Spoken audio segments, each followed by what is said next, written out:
আমি আমার আকা মাওলা বর্তমান গাজীনশীন হুজুর পাক কিবলা ও কাবা ও তানা পবিত্র আল আওলাদ আহলে বাইত কিবলা গণের কদম পাকে জানাই ভক্তিপূর্ণ সেজদা কদম বসি। অতঃপর আজকের এই জুম্মার নামাজ পড়ার নিমিত্তে যে সকল মুসল্লি কিরাম তথা আঞ্জুমানে কাদরিয়া শাখাগোলা সকল সদস্যবৃন্দ সহ সাব কমিটির সকল সদস্যবৃন্দ এবং দূর দূরান্ত থেকে লাইভ টেলিকাস্টের মাধ্যমে যে সকল শ্রোতাবৃন্দ আলোচনা শ্রবণ করছেন, খাস করে আমার সকল পীর ভাই বন্ধুদের প্রতি জানাই সালাম, শুভেচ্ছা, মোবারকবাদ, অভিনন্দন। আসসালামু আলাইকুম ওয়া রাহমাতুল্লাহি ওয়া বারাকাতুহু। আজকের জুম্মার নামাজ উপলক্ষে যে বিষয়টির উপর আমি আলোচনা করব, যদি আমার মালিক মাওলা আমার প্রতি দয়া করেন, তিনি ইহসান করেন, সেই বিষয়টি হলো কোরবানির সম্পর্কে তথা কোরবানি মাসলা মাসাইল সম্পর্কে আলোচনা করার চেষ্টা করব। কোরবানিটা হচ্ছে ত্যাগ করা, উৎসর্গ করা, আর এই উৎসর্গটা এমন একটা বস্তু দ্বারা সুসম্পন্ন করতে হবে যেটা সবচাইতে অতি নিকটতম প্রিয় বস্তু।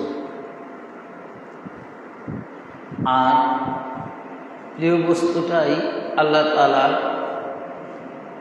হযরতে ইব্রাহিম আলাইহিস সালাতু ওয়াস সালামের নিকট স্বপ্নের মাধ্যমে চেয়েছিলেন,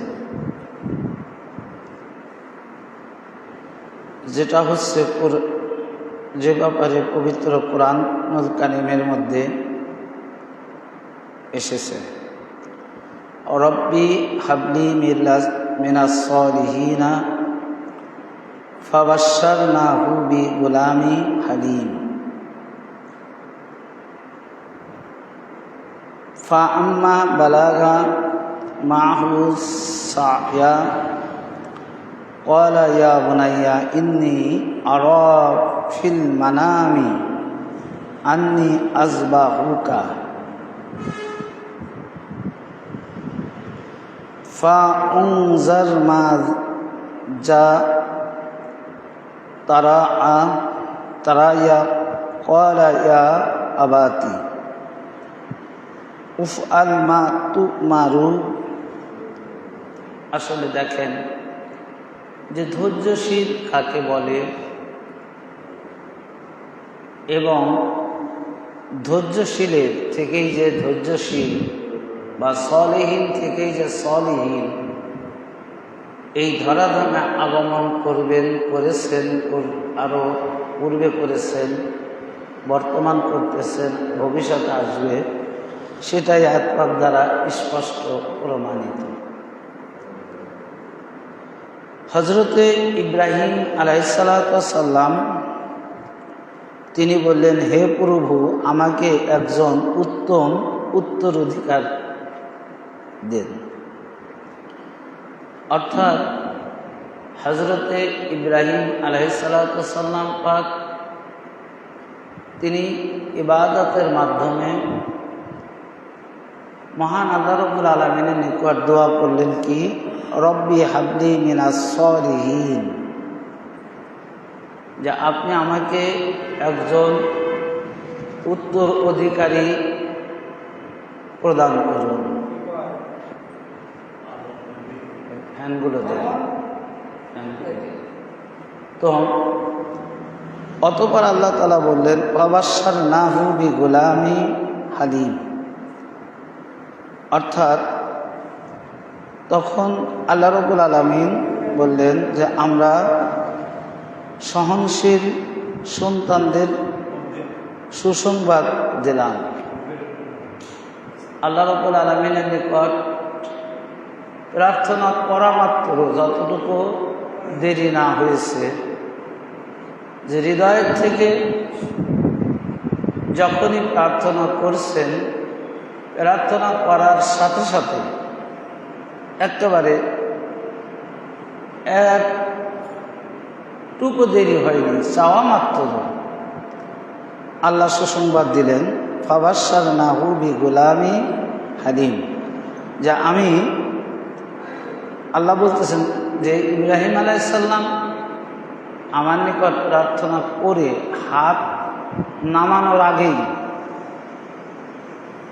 বা সিজদারত অবস্থায় যদি দোয়া করেন, সিজদার থেকে মাথা তোলার পূর্বেই আল্লাহ তাআলা তাকে সুসংবাদ দিলেন।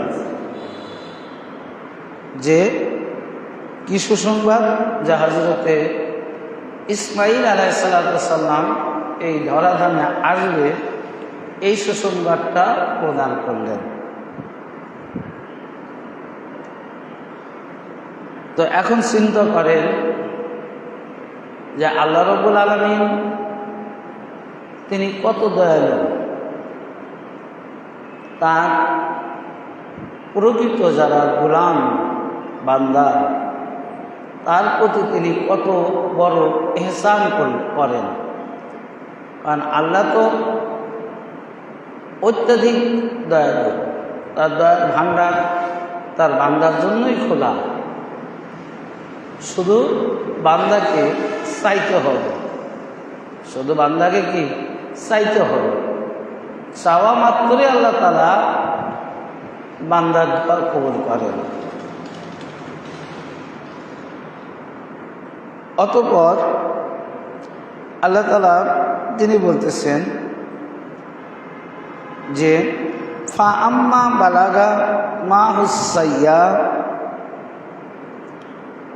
সে যথেষ্ট বড় হলো তার প্রচেষ্টাতে। অর্থাৎ আল্লাহ রাব্বুল আলামিন এর দরবারে হযরতে ইব্রাহিম আলাইহিস সালাম পাক তিনি প্রার্থনা করে একটি সন্তান চাইলেন, আর আল্লাহ রাব্বুল আলামিন তার প্রার্থনা কবুল করে একজন সৎ নেককার সন্তান প্রদান করলেন। আর সেই সন্তানটা হযরতে ইব্রাহিম আলাইহিস সালাম পাক তিনি সাধ্যমতো চেষ্টা করে বড় করলেন। আর বড় করার পরে তো আল্লাহ রাব্বুল আলামিন তাকে প্রথমে স্বপ্ন দেখাইলেন। দেখেন যে পরীক্ষা কাকে বলে, ত্যাগ কাকে বলে, কুরবানি কাকে বলে। তো ইব্রাহিম আলাইহিস সালাম পাক প্রথম রাত্রে স্বপ্ন দেখলেন, আল্লাহ তাআলা তাকে দেখাচ্ছেন যে হে আমার প্রিয় বন্ধু খলিল, আপনি আমার রাহে আমার জন্য সবচাইতে আপনার প্রাণপ্রিয় বস্তু কুরবানি করুন, উৎসর্গ করুন। এই ইতিহাস আপনারা অনেকেই জানেন। প্রথমে উট কুরবানি করলেন, দ্বিতীয়তে দুম্বা কুরবানি করলেন।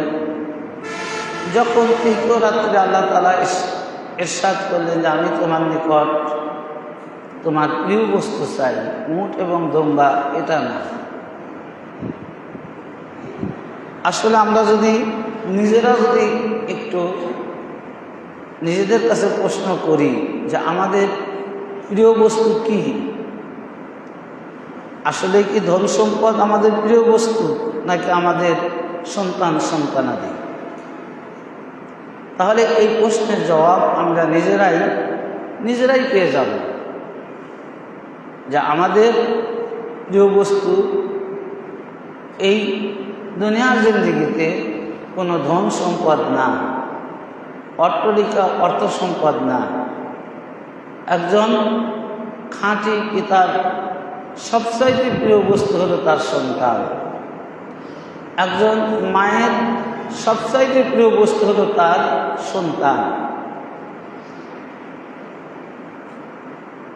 তখন হযরত ইব্রাহিম আলাইহিস সালাম যখন দ্বিতীয় দফায় কুরবানির কার্য সম্পাদন করলেন, করার পরে যখন তৃতীয় রজনীতেও এই একই স্বপ্ন দেখলেন, তখন তিনি বুঝতে পারলেন যে আল্লাহ রাব্বুল আলামিন আমার নিকট দুনিয়ার কোনো সম্পদ চাচ্ছে না। একটা সম্পদই আমার সবচাইতে আপন, সবচাইতে প্রিয় বস্তু, সে হলো হযরতে ইসমাঈল আলাইহিস সালাম। তখন তিনি নিয়ত করলেন যে না, আমি আল্লাহর রাহে আমার সন্তানকে আমি কুরবানি দিয়ে দেব।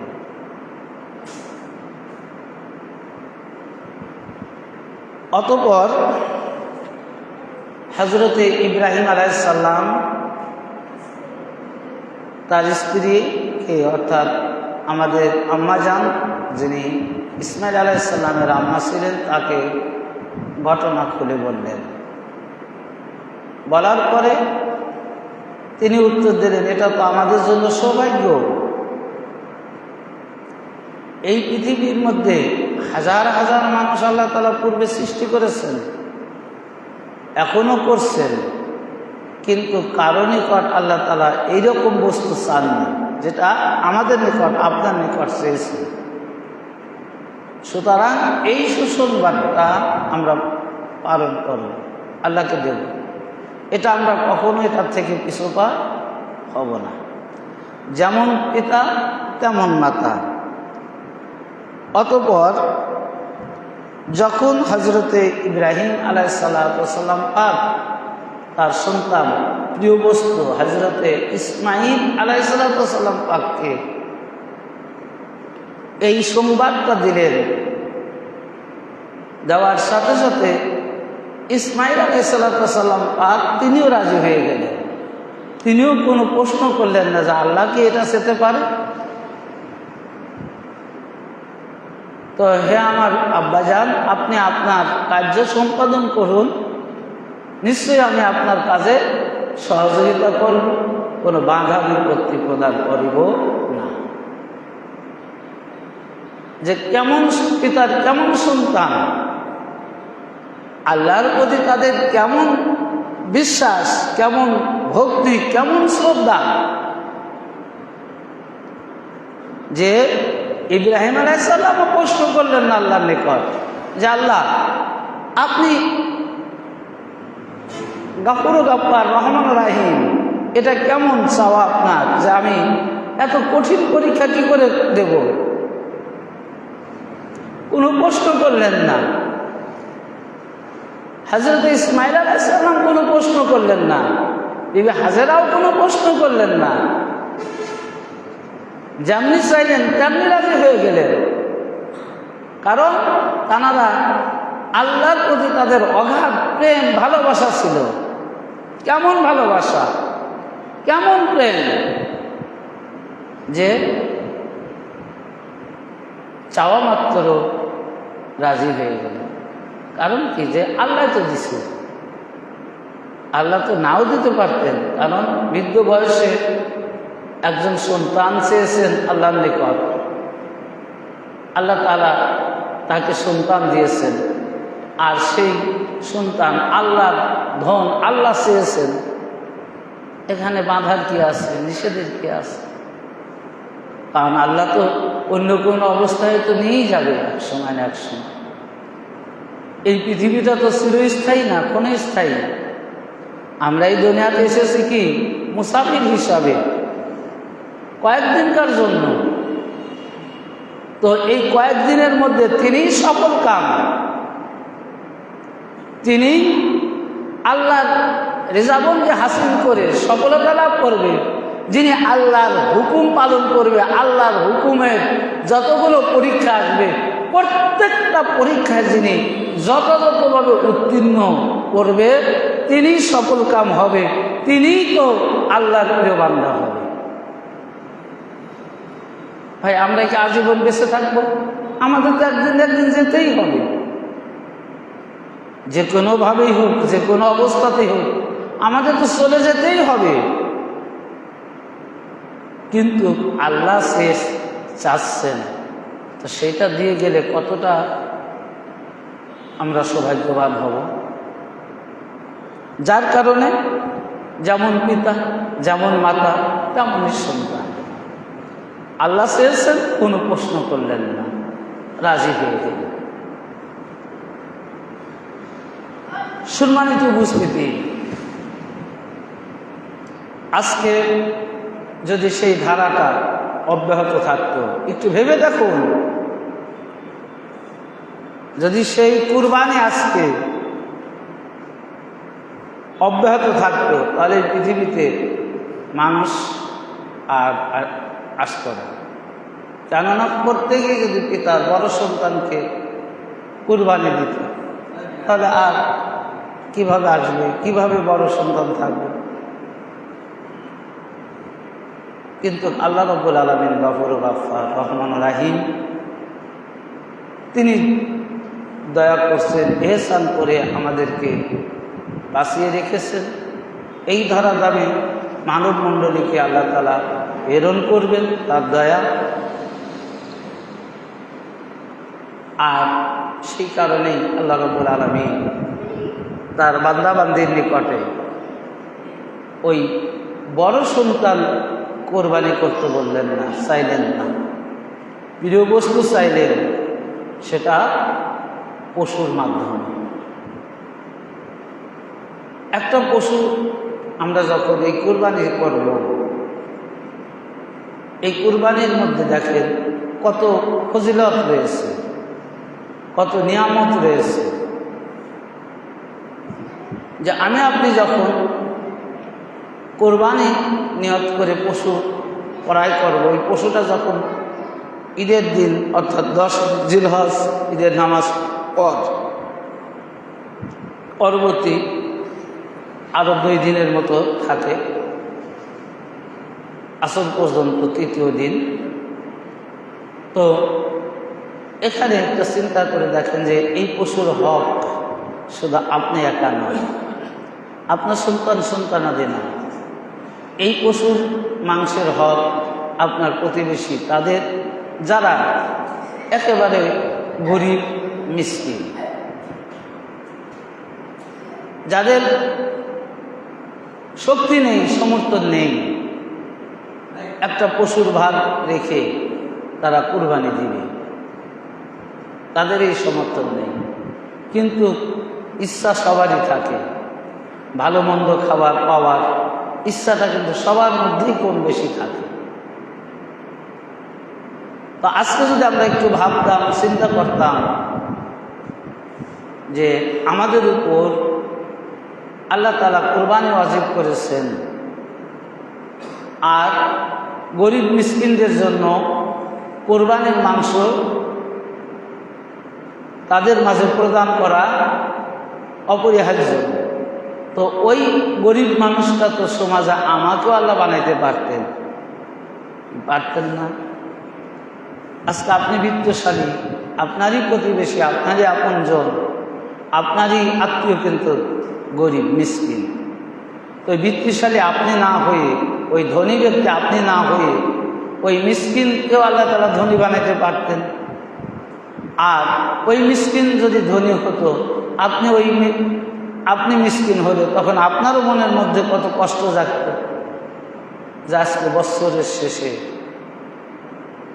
আমরা এক টুকরা মাংস ধনী ব্যক্তিদের কাছ থেকে আমরা নেব।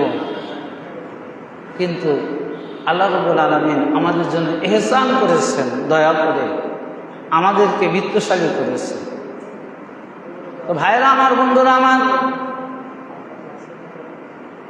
আপনি যখন বিত্তশালী হয়েছেন, রোজ মাহশরের দিন যখন আপনার বিচার কার্য শুরু হয়ে যাবে, নামাজ পড়ছেন, নামাজের পূর্ণতা পাবেন, রোজা রেখেছেন, রোজার পূর্ণতা পাবেন, যাকাত আদায় করেছেন, যাকাতের পূর্ণতা পাবেন। যখন সম্পূর্ণ পরীক্ষায় উত্তীর্ণ হয়েছেন, তখন আপনি আনন্দের চিত্তে জান্নাতের দিকে যাবেন। জান্নাতের দিকে যখন আপনি যাওয়া শুরু করবেন, সঙ্গে সঙ্গে আপনার ওই প্রতিবেশী গরিব, ওই দুঃখী মানুষ কি করবেন? আপনার সম্মুখে এসে দাঁড়িয়ে যাবেন, বলবে ভাই আপনি কোথায় যাচ্ছেন? আপনাকে তো খুব আনন্দিত দেখা যাচ্ছে।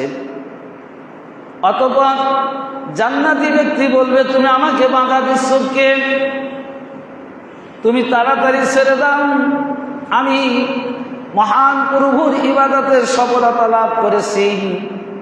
আল্লাহ রাব্বুল আলামিন আমাকে জান্নাতের সুসংবাদ দিয়েছেন, জান্নাতে যাওয়ার হুকুম দিয়েছেন। আমি আর দেরি করতে চাই না, আমি জান্নাতের অভিমুখে রওনা দিয়েছি। অতঃপর ওই প্রতিবেশী যখন বলবেন আপনি জান্নাতি হয়েছেন, আপনি জান্নাতের দিকে যাবেন, আপনার কি মনে পড়ে না আপনি যখন দুনিয়ার জিন্দেগিতে ধনীদের মধ্যে একজন ব্যক্তি, ধনাঢ্য ব্যক্তি ছিলেন, আপনার উপর কুরবানি ওয়াজিব ছিল, আপনি কুরবানি দিয়েছেন, কুরবানির মাংস আপনি নিজে ভক্ষণ করেছেন, আপনার সন্তানীদের সহ কি করেছেন? আপনি ভক্ষণ করেছেন, কিন্তু ওই কুরবানির মাংসের 3 ভাগের 1 ভাগ আমার অংশ ছিল ওর মধ্যে, আপনি আমার অংশ দেননি। তো আজকে আমি আপনার সঙ্গে জবরদস্তি করতে চাই না, বাড়াবাড়ি করতে চাই না। আপনি যেহেতু জান্নাতি হয়ে গেছেন, আপনি জান্নাতে যাবেন যান, কিন্তু আমার ওই 1 টুকরা মাংস এখানে প্রদান করে তারপরে যান। বলে আপনি জান্নাতে হয়েছেন, যান, সমস্যা নেই। আল্লাহ আপনাকে জান্নাতি করেছে, আমার বাধা দেওয়ার কোনো ইখতিয়ার নেই, কিন্তু আমি আপনার নিকট 1 টুকরো মাংস পাব। এরকম আপনার যেদিন থেকে কুরবানি ওয়াজিব হয়েছে সেই দিন থেকে শুরু হয়েছে আমার পাওয়ানা প্রত্যেক বছরে। এমনি করতে করতে আপনি যখন দুনিয়া থেকে শেষ বিদায় নিয়েছেন, সেই বিদায়ের বছরের শেষ কুরবানি পর্যন্ত এখন কতটুকু মাংস আমি আপনার নিকট পাবো আপনি হিসাব করে আজ আমাকে সেই মাংসের হক, সেই মাংসটা বুঝিয়ে দিয়ে তারপর আপনি আপনার জান্নাতে চলে যান। আর সম্ভব হবে?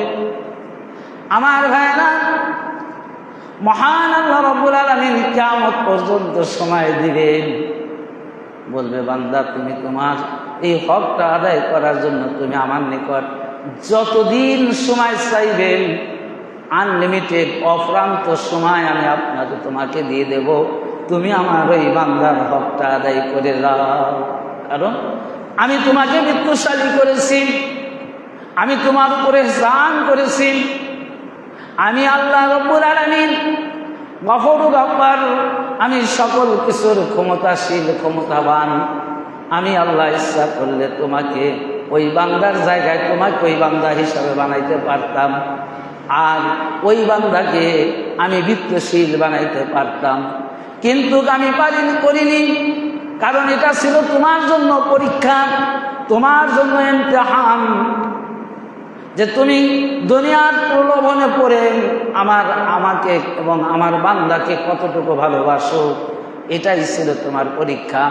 তুমি নামাজ পড়েছো, নামাজের হিসাব আমি তোমাকে বুঝিয়ে দিয়েছি, তুমি যাকাত করেছো, যাকাতের হিসাব বুঝিয়ে দিয়েছি, রোজা রেখেছো, রোজার হিসাব আমি তোমাকে বুঝিয়ে দিয়েছি, তুমি যা আমল করেছো দুনিয়াতে প্রত্যেকটা আমল আমি তোমাকে পাই টু পাই, জাররা জাররা করে বুঝিয়ে দিয়েছি।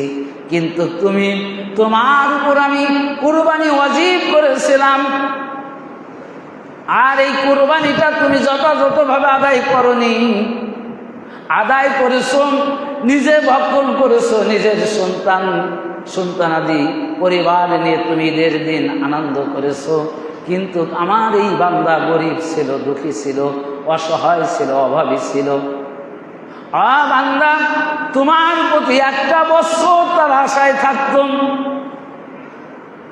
1টা বছর আশায় আশায় থাকার পরে যখন তুমি তোমার কুরবানি আদায় করে ন্যায্য হক আদায় করনি, আমি আল্লাহ ওই বান্দার দোয়া আর আমি কবুল না করে থাকতে পারিনি। বান্দা যখন দোয়া করেছেন, বান্দা যখন আমার নিকট সিজদায় পড়ে দোয়া করেছে, রব্বুল আলামিন পরওয়ারদিগার আলাম একটা বছর আশায় থাকলাম, একটা বছর অপেক্ষা করার পর আজকে তোমার এই বান্দা আমার দিকে তাকাইল না। ইয়া রব্বুল আলামিন, আমি আপনার সৃষ্টি একজন অধম গুনাহগার, গোলামের গোলাম, আমি আপনার নিকট কোনো অভিযোগ রাখবো না। তবে রোজ মাহশরের দিন, রোজ কিয়ামতের দিন, ওই দিনে আপনি ন্যায় বিচার, ওই দিনে আপনি আপনার ন্যায্য বিচারটুকু, এই প্রার্থনা করলাম রব্বুল আলামিন। কারণ কুরআন পাকের মধ্যে আল্লাহ তাআলা বলেছেন, আলাইসাল্লাহু বিআহকামিল হাকিমিন, যে কেউ নেই আপনার মতো ন্যায় পরায়ণ ব্যক্তি কে আছে? আপনিই তো সর্বশ্রেষ্ঠ উত্তম ফয়সালাকারী, আপনি ন্যায় বিচারক, আপনি ন্যায় অন্যায়কে পার্থক্যকারী, আপনি উত্তম ফয়সালাকারী। তখন আল্লাহ ওই দোয়া কবুল করে দেবে। তো সম্মানিত উপস্থিতি, এই জন্য আমরা যখন কোরবানি দেব, আমরা যখন কোরবানির জন্য নিয়ত করব, আমি এই জন্যই আজকে আলোচনা আসছি। যেহেতু যদি কুরবানির দিন, যদি আমরা ঈদের দিন যদি কুরবানির আলোচনা করি, ওই দিনে কি আর আমল করা সম্ভব হবে? কারণ প্রস্তুতি আছে, তার এমনি এমনি হয় না। অর্থের দরকার আছে, টাকার দরকার আছে, সময়ের দরকার আছে। তো আপনাদেরকে আমি অনুরোধ করব, যাদের উপর কুরবানি ওয়াজিব হয়েছে, আপনারা অবশ্যই কুরবানি নিয়ত করবেন। কারণ কুরবানিটা একটা ওয়াজিবকৃত ইবাদত।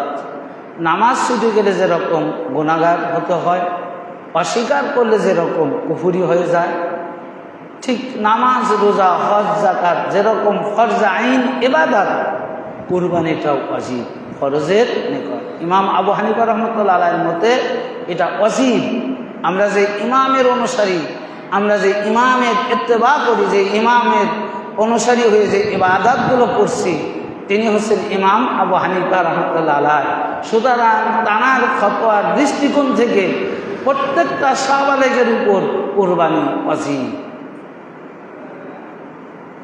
সেই জন্য আমরা চেষ্টা করব কুরবানি আদায় করা, নিয়ত করে এবং যথাযথ, যদি অল্প টাকার মধ্যে কেনেন সমস্যা নেই। আল্লাহ রাব্বুল আলামিন এত বড় জবরদস্তি করে আপনাদেরকে, আমাদের উপর এরকম বোঝা চাপিয়ে দেননি যে 2 লক্ষ কি 10 লক্ষ কি 5 লক্ষ টাকার মধ্যে গরু, মহিষ, পশু কিনতে হবে, তা নয়।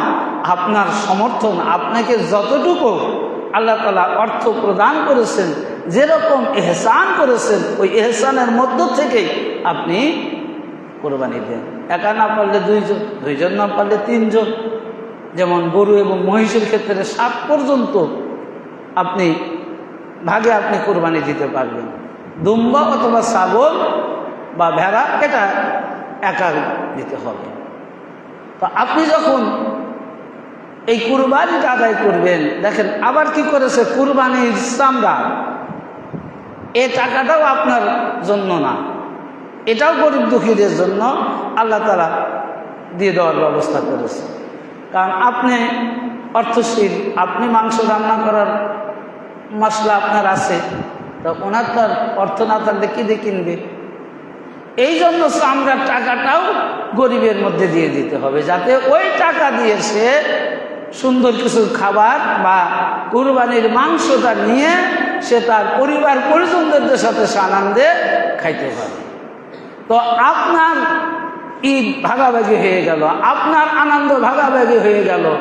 আপনি যেরকম কোরবানি দিয়ে আপনার পরিবার পরিজনদের নিয়ে যেরকম আনন্দ উপভোগ করলেন, ঠিক আপনার ওই কোরবানির অংশ থেকে 1 টুকরো মাংস, 1 চামড়ার কিছু টাকা ওই গরিব দুঃখীকে দেওয়ার কারণে সেও আপনার মতো অত বড় আনন্দ না করতে পারলেও তার মধ্যে আর কষ্ট থাকতো না। সে শুকরিয়া করলো যে আল্লাহ আমি কিছুটা হলেও, এক টুকরা মাংস হলেও আমি আমার পরিবার পরিজনদের নিয়ে আজকে এই ঈদের দিন আমিও আমার ঘরে একটু মাংস ব্যবস্থা করব। আর যদি না দিতাম কুরবানি, তাহলে কি হতো ভাই? হতো না।